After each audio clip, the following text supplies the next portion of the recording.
focinhos de merda. Olá pessoal, sejam mais uma vez bem-vindos ao meu canal. No vídeo de hoje eu trago-vos finalmente um vídeo sobre crime e eu sei que vocês já querem isto há muito tempo, mas eu sei lá, eu sou muito preguiçosa, às vezes não tenho cabeça para planear um vídeo destes, então são muito raros ultimamente. Antes do vídeo começar, eu só vos quero informar que estou de quarentena há 10 ou 11, eu já nem me lembro, é tanto tempo que eu já nem me lembro. Estou de quarentena há mesmo demasiado tempo e eu espero que vocês também estejam. Eu sei que isto pode ser uma fase muito difícil para todos nós, mas pensem que mais vale nós estarmos em casa agora sem sair do que este tempo de quarentena se vir a aumentar. Eu prefiro estar em casa agora e não sair do que depois ter de ficar mais um mês em casa. Portanto, fiquem em casa, malta. O vírus pode não ser assim tão grave, no entanto propaga-se muito rápido e nós não temos condições para o caso dele se propagar e de se continuar a propagar a esta velocidade, malta. Nós já somos 1280 infectados no preciso momento que eu estou a gravar este vídeo e isso é imenso e vai continuar a aumentar nos próximos dias. Portanto, fiquem em casa, evitem contacto físico, lavem bem as vossas mãos. Pensem que muitas pessoas já estão a ser despedidas por causa do vírus. E não só isso, mas após isto tudo passar, nós vamos ter uma crise a nível mundial. E sim, eu sei que as crises costumam ser cíclicas e que a última foi 2007-2008 e portanto já passaram mais de 10 anos e elas são cíclicas de 10 em 10 anos. No entanto, não interessa se foi pelo vírus, se não foi pelo vírus, nós vamos ter uma crise a nível mundial. Portanto, malta, pensem nisso. Pensem nas pessoas, pensem nos vossos pais. Agora que eu já fiz o meu dever cívico de vos alertar em relação às dificuldades que o vírus vai trazer, eu só vos quero informar que estamos no quarto da minha colega de casa porque vocês estão sempre a reclamar que estão fartos de ver o meu mapa e eu não gosto de gravar na sala ou assim, eu gosto de gravar em sítios mais privados, então estamos no quarto dela. No vídeo de hoje, como eu já vos tinha dito, vou falar sobre um crime e vou falar em concreto sobre o que aconteceu à Elizabeth Smart. Este é um caso mesmo muito complexo, posso até admitir que é a primeira vez que eu tenho anotações sobre o que dizer no vídeo, porque é um caso mesmo muito complexo, com muita informação e aliás há muitos sites que têm informação muito diversa. No entanto, eu tirei esta informação do próprio documentário do qual Smart fez parte, portanto ela tem um documentário, caso vocês queiram ver, chamado I Am Elizabeth Smart e vocês podem ver tudo da perspectiva dela. Portanto, toda a informação que eu tenho aqui é verídica porque saiu da própria boca dela. Mas pronto, malta, este é um caso muito complexo e eu tenho a sensação de que este vai ser um vídeo super longo, por isso eu espero que vocês estejam preparados mentalmente para me ouvirem durante muito tempo. Então vamos começar, eu espero que vocês gostem. Elizabeth vivia no estado de Utah, eu não sei se vocês estão familiarizados com os Estados Unidos da América, mas basicamente enquanto que aqui na Europa nós temos vários países num curto espaço de tempo, eles têm vários estados e todos esses estados têm culturas muito diversas, muito diferentes e só para vocês terem noção, de uma ponta à outra dos Estados Unidos da América, eles demoram horas e horas e horas e horas de avião. Quase como se nós fôssemos para a Rússia, malta. Portanto, é um país muito grande, com muitos estados. E eu acho que não tinha de explicar isto, mas eu sinto que, por exemplo, os americanos não sabem que Portugal é um país, acham que é uma província de Espanha, então eu sinto sempre a necessidade de explicar tudo.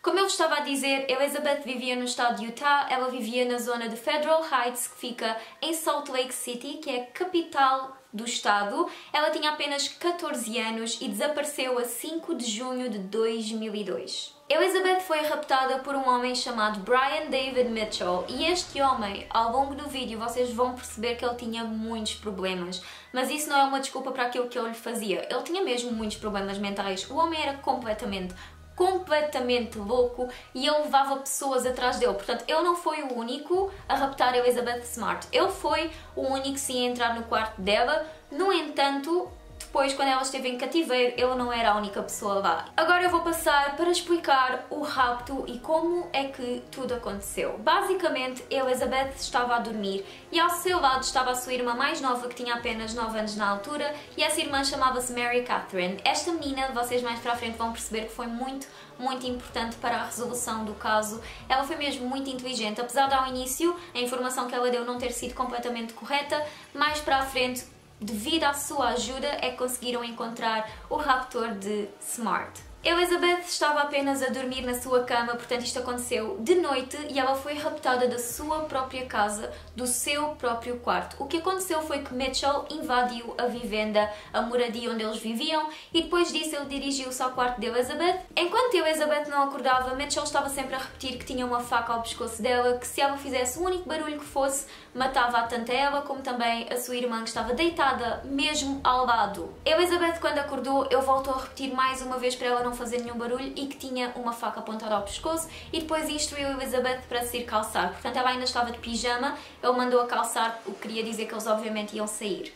Elizabeth foi muito esperta, foi muito consciente, não fez um único barulho. Se ela fizesse barulho, o que é que acontecia? Ela não podia fazer, imaginem, se ela fizesse algum barulho que fosse, se ela gritasse, era logo automaticamente esfaqueada, tanto ela como a irmã, até aos pais se aperceberem daquilo que estava a acontecer. Portanto, ela decidiu ficar calada e fazer tudo aquilo que ele dizia. Enquanto estavam a fugir de casa, ela estava completamente descalça e ele não queria que ela se calçasse, porque assim ela podia fazer barulho com o calçado. Portanto, quando eles saíram de casa, é que ela se calçou e depois começaram a ir em direção a uns bosques. Quando chegaram a uma estrada, passou um carro e ele instruiu para que ela não fizesse barulho. Mas o que é que vocês acham que ela fez? Ela começou a gritar, ela começou a tentar gritar e ele disse que a matava e voltou a apontar a faca ao pescoço e disse que voltava atrás e que matava a família. E portanto, ao longo de todo o tempo que ela esteve desaparecida, as ameaças que ele fazia era de que matava sempre a família, de que voltava atrás e matava a família. Portanto, ela era uma miúda de 14 anos, ela tinha medo pela família dela, ela não sabia o que fazer. Eu sou adulta e eu não sei o que faria neste caso, malta. Portanto, vocês agora provavelmente estariam à espera que eu falasse sobre o cativeiro. No entanto, eu vou passar para o relato de Mary Catherine, que era a irmãzinha de 9 anos que estava a dormir ao lado dela. Mary Catherine, na realidade, não estava a dormir, malta. Ela estava a fingir que estava a dormir e, portanto, foi mesmo muito inteligente, porque se ela se tivesse mexido, muito provavelmente teria estragado tudo e todo o rapto e muito provavelmente teriam sido as duas mortas por Mitchell. Até a minha voz falhou. De acordo com Mary Catherine, este homem tinha por volta da altura do irmão Charles que elas as duas tinham e este irmão tinha 1,72 m. De acordo com Mary Catherine, ele também tinha entre 30 a 40 anos e estava a usar roupa muito clara. Na realidade, ele estava a usar preto, não estava a usar roupa clara, ao contrário do que Mary Catherine tinha dito, e ela também tinha dito que ele estava a usar um chapéu de golfe. No entanto, foi mais tarde provado que ele não estava a usar nem roupa clara, nem um chapéu de golfe e que ele não tinha entre 30 a 40 anos, mas sim que ele tinha 48 anos. Portanto, todos os relatos que Mary Catherine fez estavam errados e, portanto, a polícia deixou de acreditar naquilo que ela dizia porque ela era apenas uma criança e não se lembrava propriamente daquilo que aconteceu. Mary Catherine também disse que se lembrava de ouvir alguma coisa e que se lembrava de ouvir a voz de Mitchell, no entanto que ela não sabia aquilo que era, mas que pensa que tinha ouvido a irmã dizer porque é que tu estás a fazer isto e que ele depois respondeu pelo pedido de resgate. No entanto, com o passar do tempo, nunca ninguém recebeu um pedido de resgate, nunca se pediu dinheiro pelo regresso de Elizabeth Smart, que é o que normalmente fazem quando é resgates, pedem dinheiro, e isso não aconteceu. Portanto, a polícia começou mesmo a duvidar da opinião de Mary Catherine. Para além disso, Mitchell ameaçou Elizabeth com uma faca. No entanto, Mary Catherine pensava que era uma arma, pensava que era uma pistola, e também ela dizia que ele era muito calmo, muito composto, muito bem vestido, e com o passar do vídeo vocês vão perceber que não é muito bem esse o caso. Agora, isto que eu vos vou dizer vai ser muito importante, por isso lembrem-se disto ao longo do vídeo.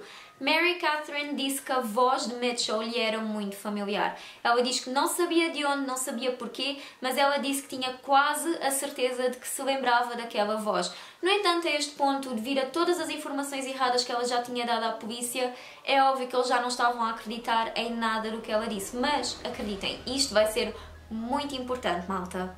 Obviamente, Mary Catherine não se deixou ficar. Depois daquilo que ela viu, depois dela ter-se apercebido que a irmã tinha sido raptada, ela decidiu levantar-se da cama e ir em direção ao quarto dos pais. No entanto, por pouco que ela não foi vista pelo Mitchell, porque quando ela saiu da cama pensava que eles já tinham saído de casa.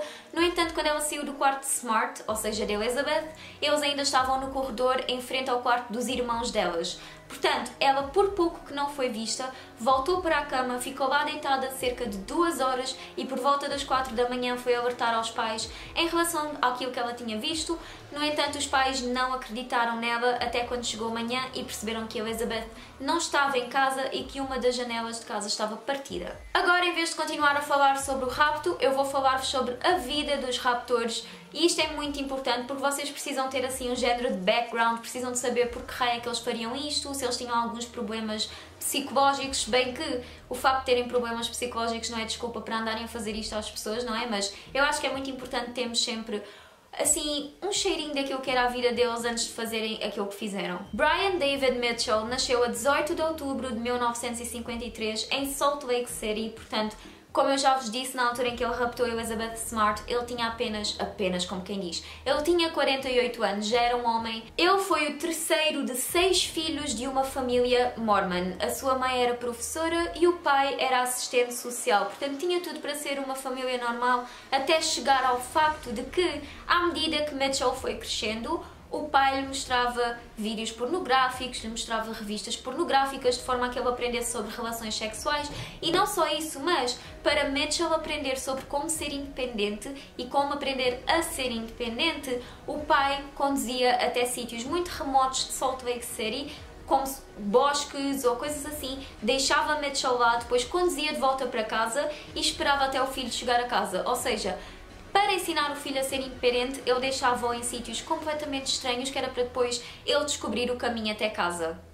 Portanto, não era uma família normal. Apesar de ele ser um assistente social e apesar da mãe ser uma professora, eles tinham muitos problemas. Aos 16, com apenas 16, volto a frisar, 16, Mitchell expôs-se, ou seja, despiu-se, enfrentou uma criança com menos de 10 anos, a idade nunca foi revelada, mas devido ao facto de ele ter feito isso, ele depois foi para um centro de correção juvenil. Eu não sei se vocês sabem o que é um centro de correção, mas é basicamente onde jovens vão para mudarem os seus hábitos ou para serem corrigidos em relação a algo que fizeram. Com apenas 19 anos de idade, Mitchell casou-se com uma rapariga que na altura tinha apenas 16, e isto é um bocado irónico porque ela chamava-se Karen Miner e Miner quer dizer menor em português, e ela era uma menor quando se casou com ele. Com Karen Miner, ele teve 2 filhos e mais tarde eles divorciaram-se. No entanto, mais tarde ele voltou a casar-se com outra mulher que tinha 3 filhos de uma relação prévia e teve 2 filhos também com essa mulher. Portanto, ele já se tinha casado 2 vezes. Casou-se primeiro com Karen Miner e depois casou-se com outra mulher que já tinha 3 filhos de outra relação. Em 1984, ele divorciou-se desta mulher que se chamava Debbie, e uma das filhas de Debbie, de um dos casamentos prévios dela,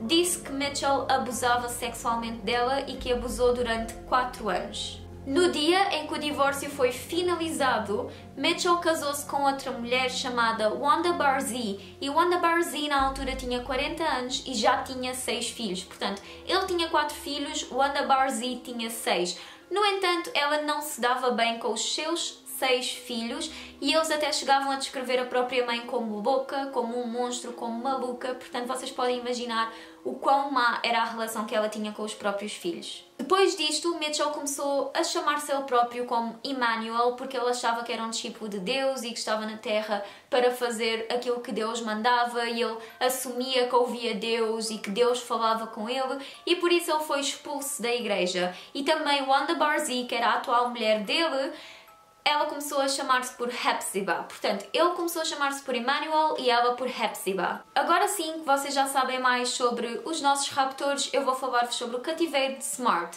Como eu vos disse, ela foi levada para um bosque, ela não fazia a mínima ideia de onde estava. Ela estava numa zona muito remota de Salt Lake City, estava muito fora da cidade já. Quando ela lá chegou, conheceu Wanda Barzee e foi então que lhe disseram que ela tinha de se despir, tinha de sair do pijama e tinha de vestir um género de robe. Não era um robe, mas uma túnica comprida e branca. Smart não sabia o porquê de ter de tirar o pijama, ela não queria vestir essa túnica, ela estava mesmo contra tudo aquilo que lhe estavam a fazer. No entanto, ela tinha mesmo muito medo que fizessem alguma coisa à família dela, portanto, ela acabou por vestir a túnica. No entanto, primeiro ela recusou-se, e ao recusar-se, Wanda Barzee, ou seja, Hepzibah, disse que se não fosse a própria Smart a tirar a roupa, ia ser Mitchell a arrancar-lhe a roupa à força e depois a vestir. Mitchell depois disse então a Smart que ela ia ter de passar por uma cerimónia. E o que era esta cerimónia? Esta cerimónia era muito basicamente ela ter de se casar com Mitchell. E sim, não ia ser um casamento por igreja, não ia ser um casamento oficial, mas como ele pensava que estava a responder por Deus e como ele pensava que Deus falava com ele achava que isto era um casamento oficial. No entanto, o que era esta cerimónia, malta? Esta cerimónia era basicamente eles consumarem o casamento. E se vocês forem mais novos e não saberem o que é consumar o casamento, é terem relações sexuais de forma a que o casamento se torne mais válido. Óbvio que as relações sexuais que eles tinham não eram consensuais e isso foi então considerado como violação. Ele violou Elizabeth Smart não uma, não duas, não três, mas milhares de vezes ao longo de todo o tempo em que ela esteve de cativeiro. Como vocês podem imaginar, Elizabeth Smart tinha apenas 14 anos de idade, o que quer dizer que ela era virgem e, portanto, isto foi a primeira vez que ela teve relações sexuais com alguém, o que foi muito triste. Ela estava completamente assustada, já não sabia o que fazer. Como vocês podem imaginar, isto mexe muito com a saúde mental de uma pessoa. Ela podia ter desistido completamente, mas se vocês virem o documentário, vocês percebem que ela nunca desistiu e que tudo isto que ele lhe fazia lhe dava mais força para ela continuar e ela sabia que a família nunca ia desistir de a procurar. Mitchell disse então a Elizabeth Smart que ela seria a primeira de muitas virgens que ele tencionava raptar. Portanto, ele não tencionava fazer isto apenas com a Elizabeth Smart, ele tencionava fazer isto com muitas outras raparigas. Só para vocês terem noção, ela tinha uma corrente de metal presa ao seu tornozelo para ela não escapar da tenda onde ela estava, porque eles estavam num género de acampamento, estavam no bosque, mas estavam num género de acampamento e ela tinha uma tenda e ela tinha uma corrente de metal de forma a que ela não pudesse escapar, porque eles não confiavam nela, ela tinha acabado de chegar e eles tinham medo que ela escapasse. Com o passar do tempo, e isto foi uma coisa que eu vi no documentário, Elizabeth começou a ser a favorita de Mitchell. Ele começou a preferir ter relações sexuais com a Elizabeth por ela ser mais nova, mais jovem, mais bonita, mais inocente e começou a deixar Hepzibah, ou seja, Wanda Barzee, de lado. Wanda começou a perceber-se disto e começou a ter assim momentos de muita tensão com a Elizabeth Smart. E Elizabeth, tal como o nome indica, porque Smart quer dizer inteligente ou esperta em português, tal como o nome indica, ela foi muito inteligente e tentou ser amiga de Wanda. O que Elizabeth começou a pensar foi: eu não vou desistir. Eu tenho de olhar para isto de outra perspectiva. Eu tenho de fingir que gosto deles, que é para eles também gostarem de mim. E foi isso que ela fez. Ela própria admite que nunca teve síndrome de Estocolmo, que é quando a pessoa que foi raptada começa a ganhar sentimentos pelo raptor. Apesar de parecer que ela possa ter ganho sentimentos pelo raptor, ou seja, por Mitchell, ela nunca os ganhou. Ela simplesmente fingiu que gostava deles, de forma a que eles gostassem dela também e de forma a que nunca lhe fizessem mal. Portanto, ela começou a ajudar Hepzibah, ou seja, Wanda, nas receitas.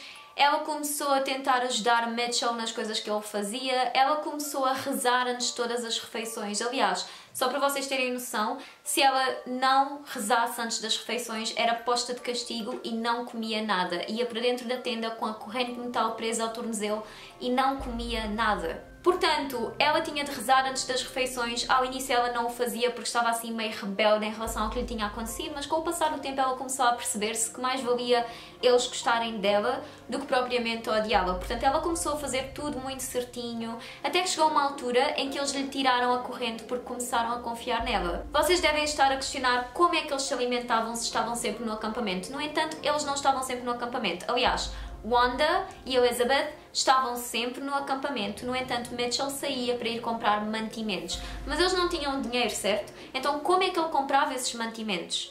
Ele roubava sempre toda a comida que ele lhes levava. Em termos de água, ele fazia um caminho, um percurso muito longo até um rio e enchia garrafões de água para depois levar-lhes elas as duas. Portanto, ele raptou uma pessoa. Ele era completamente louco, ele roubava cenas e nunca foi apanhado. Como vocês sabem, eles tinham nomes falsos. Mitchell chamava-se Emmanuel, Wanda chamava-se Hepzibah e, portanto, eles declararam que Elizabeth também tinha de ter um nome porque eles não queriam que ela se chamasse Elizabeth, era o nome que os pais lhe tinham dado. Mas pronto, Elizabeth escolheu um nome e ela escolheu o nome de Hester, portanto, Wanda era Hepzibah, Mitchell era Emmanuel e Elizabeth passou a chamar-se Hester. Eu sei que isto pode ser muito confuso para vocês e eu sei que se calhar eu estou a ser muito confusa a explicar, mas eu estou ao máximo a tentar fazer com que isto seja muito simples para vocês, porque é um caso mesmo muito complexo e muito estranho. Chegou uma altura em que eles confiavam tanto em Elizabeth que ela foi com eles buscar água, ou seja, eles tiraram-lhe a corrente e eles foram todos fazer o percurso até ao rio. No entanto, Elizabeth era muito inteligente e quando ela foi buscar água ao rio, havia lama. Na parte de fora do rio havia muita lama, portanto ela esforçou-se mesmo para deixar muitas pegadas nessa zona de lama, de forma a que as pessoas percebessem que ela tinha estado lá. No entanto, aquilo era uma zona mesmo muito remota, ela estava a tentar ao máximo deixar pistas e foi mesmo muito inteligente. No entanto, estas pistas nunca serviram de nada. Chegou uma altura, poucos dias depois dela ter sido raptada, em que estavam a fazer buscas por esse mesmo bosque, porque obviamente eles sabiam que ela tinha sido raptada devido ao que Mary Catherine tinha dito, no entanto não sabiam onde estava ou quem a tinha raptado e, portanto, houve uma altura em que eles estavam todos no acampamento, em que Elizabeth estava na tenda e ela começou a ouvir a voz do tio, malta. Ela ouviu a voz do tio a chamar pelo nome dela e, obviamente, Wanda e Mitchell também ouviram e Mitchell, portanto, meteu logo uma faca ao pescoço de Elizabeth e disse para ela não piar, porque se ela piasse, não só ela morria, mas o tio também morria automaticamente e, portanto, ela não piou e eles passaram mesmo ao lado do acampamento. Só para vocês terem noção, Elizabeth conseguiu ganhar tanta confiança deles que chegou a sair com eles várias vezes fora do acampamento e para a própria cidade. Chegou uma altura em que Mitchell queria mudar de estado porque ele pensava que, bem, eventualmente eles vão descobrir onde nós estamos porque nós ainda não saímos de Salt Lake City e, portanto, ele quis mudar de estado. Inicialmente ele queria ir para a Califórnia, mas depois mudou de ideias. Para descobrir e para tentar perceber mais ou menos para que sítio é que eles podiam mudar, ele levou Wanda e Elizabeth para uma biblioteca. E nessa biblioteca eles foram avistados várias vezes por várias pessoas e eles estavam com aquelas túnicas brancas, estavam com um pano na boca. Quer dizer, Mitchell não. Mitchell tinha apenas um chapéu branco, mas as mulheres da família tinham um pano à frente da boca e só se viam os olhos delas, malta. Portanto, elas estavam todas tapadas, tinham aquela túnica branca, estavam todas sujas porque não tomavam banho. As pessoas começaram a olhar de lado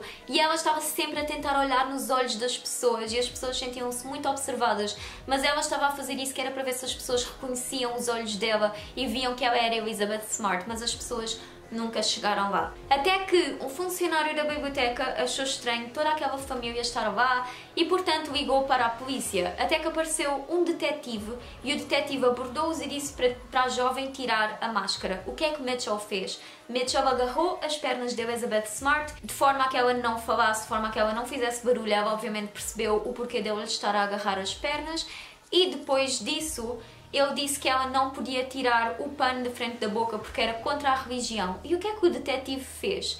Perante uma possível jovem raptada, virou as costas e foi-se embora. O detetive virou as costas e foi-se embora. E deixou-a lá. Como eu vos tinha dito, Mitchell estava a planear mudar-se de Salt Lake City já há muito tempo porque ele tinha medo que, por ainda não terem mudado de sítio, eventualmente os descobrissem no bosque. Então, em setembro de 2002, eventualmente mudaram-se para San Diego. E depois deles terem mudado para San Diego em setembro de 2002, ele acabou por ir para a prisão a fevereiro de 2003, malta. No entanto, ele não foi para a prisão devido ao que aconteceu com Elizabeth Smart. Ele foi para a prisão porque foi apanhado a invadir uma igreja e depois ficou lá mais de uma semana. E ao longo dessa semana que ele ficou lá, San Diego estava muito quente. Aliás, eles mudaram-se de Salt Lake City em setembro de 2002 porque naquela altura do ano Salt Lake ficava muito fria e ele tinha medo de morrer ao frio e, portanto, eles mudaram-se para San Diego, que era uma zona muito mais quente. No entanto, ele não estava a planear que ficasse preso, não é, malta? E ele ficou preso durante mais de uma semana. Então o que é que aconteceu? Era ele quem ia buscar mantimentos para a família e, portanto, Wanda, ou seja, Hepzibah, não podia ir porque estavam à espera que ele voltasse, ou seja, ao longo dessa semana elas ficaram completamente desidratadas, famintas, elas estavam quase a morrer, já não tinham motivação nenhuma de que ele ia voltar, pensavam mesmo que iam morrer ali. Aliás, até abutres já estavam à volta delas Portanto, vocês podem perceber que aquilo estava mesmo muito, muito mal. Até que ele chegou de noite, deu comida e depois fingiu que estava tudo bem porque lhes trouxe comida e elas estavam muito chateadas e foi, aliás, uma das piores discussões que Wanda teve com Mitchell. Para além de todas as outras discussões, porque Wanda tinha ciúmes de Elizabeth Smart. Agora, vamos passar à descoberta. Mary Catherine lembrava-se da voz de Mitchell. Eu não sei se vocês se lembram que no início do vídeo eu disse que ia ser muito importante. Por isso, Mary Catherine lembrava-se da voz de Mitchell e ela dizia que a voz lhe era muito familiar. Até que ela se lembrou que um homem chamado Emmanuel trabalhou durante pouco tempo lá em casa. E quem é que se chama Emmanuel? O Mitchell. Ele próprio chamava-se Emmanuel. E ele esteve a trabalhar durante pouco tempo lá em casa para a família, ou seja, ele esteve a espiar as horas a que a família ia dormir, as horas a que a família chegava em casa, etc, etc. E foi assim que ele conseguiu entrar em casa. E, portanto, através da miúda ter dito isso, eles depois fizeram daqueles desenhos que um artista normalmente faz e esses desenhos começaram a ser divulgados na televisão. Após esses desenhos terem sido divulgados na televisão, a família de Mitchell chegou-se à frente e mostrou várias fotos porque o homem dos desenhos era bastante semelhante ao Mitchell. E foi então que eles começaram uma busca pelo homem. A 12 de março de 2003, Mitchell foi visto num supermercado com uma mulher e uma idosa. No entanto, essa rapariga na realidade não era idosa. Era Elizabeth Smart com uma peruca cinzenta, óculos de sol e com um lenço à volta. Portanto, não era uma idosa, era apenas Elizabeth com uma peruca. Foi um casal de idosos que viu Mitchell e que o reconheceu através dos desenhos e das fotografias que estavam a passar na televisão e, portanto, ligaram para a polícia. Quando a polícia lá chegou, eles reconheceram Elizabeth Smart. Ela estava com muito medo de dizer que era mesmo Elizabeth Smart porque tinha medo daquilo que lhe pudesse acontecer e a polícia teve de lhe dizer várias vezes: não te vai acontecer nada, tu agora estás em segurança. Portanto, Elizabeth finalmente admitiu quem era, eles os dois foram presos e depois Elizabeth voltou para a família, malta. Portanto, ela desapareceu a 5 de junho de 2002 e foi encontrada a 16 de março de 2003. Ela estava completamente bem, ela estava fisicamente bem, para além de um pouco desidratada, para além de um pouco faminta, não é verdade? Psicologicamente, como eu vos disse, ela era uma rapariga muito, muito forte e, sinceramente, isso é incrível. O facto dela ter sido tão forte, o facto dela estar tão bem psicologicamente, independentemente daquilo que lhe aconteceu, eu acho que isso é muito impressionante, malta. Agora, vocês devem se questionar quem é que estava a investigar, como é que nunca chegaram à conclusão de que Elizabeth Smart tinha sido raptada e que estava praticamente ao pé de casa. No entanto, as investigações foram muito, muito extensas, foram muito complexas. Assim que Elizabeth desapareceu, no dia seguinte a família já estava na televisão a apelar para que ajudassem a encontrar e a dizer que havia uma grande recompensa para quem a conseguisse ajudar. Várias buscas foram feitas ao longo do tempo em que ela esteve desaparecida e o facto do tio e da família, o facto de eles terem passado mesmo ao lado do acampamento e não terem visto Elizabeth Smart, isso dá uma dorzinha no coração, porque isso foi praticamente no início. Quando ela foi raptada, eles podiam tê-la logo descoberto e não o fizeram, porque não calhou simplesmente. Agora, o julgamento é a parte mais complexa deste caso, mas eu vou explicar-vos de uma forma muito simplificada. Basicamente, Mitchell tinha problemas mentais e nós todos já percebemos isso porque ele pensava que respondia por Deus, ele pensava que falava com Deus e pensava que era Deus que lhe ordenava aquilo que fazer. Portanto, tudo aquilo que ele fazia era Deus que lhe dizia, de acordo com Mitchell. E, portanto, os psicólogos declararam que Mitchell estava incompetente para um julgamento a tribunal. Portanto, durante vários anos ele não foi julgado, malta.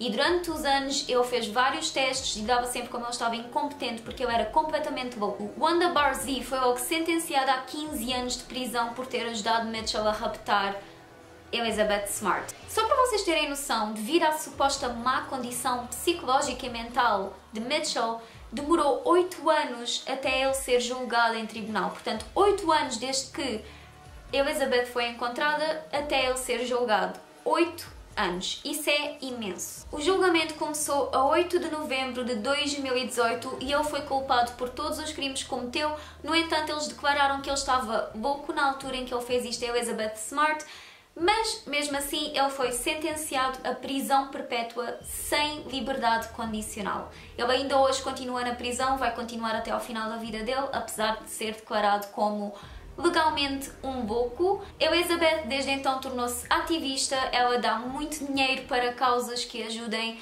a encontrar pessoas, ela é mesmo uma mulher muito forte, ela agora está casada, tem filhos, malta, ela conseguiu ter uma vida bastante normal depois daquilo que lhe aconteceu, ela dá muitas palestras, fala muito sobre aquilo que lhe aconteceu abertamente, portanto, se vocês estiverem interessados, vejam mesmo o documentário, eu vou deixar o nome aqui para vocês pesquisarem. Então eu espero que vocês tenham gostado do vídeo. Digam-me aquilo que vocês acharam deste caso, se vocês acharam que ela fez bem em não ter gritado, ou se acharam que ela devia ter gritado no quarto para os pais a ouvirem. Digam aquilo que vocês acham, eu vou estar a ler e a responder aos vossos comentários. Em princípio, quarta-feira vai sair um vídeo, portanto fiquem à espera aqui no canal. Sigam-me no meu Instagram, que é Niki Ariana, lá que eu devo dizer se vai sair ou não um vídeo na quarta-feira. Eu espero mesmo que vocês tenham gostado do vídeo, então adeus e até ao próximo sábado.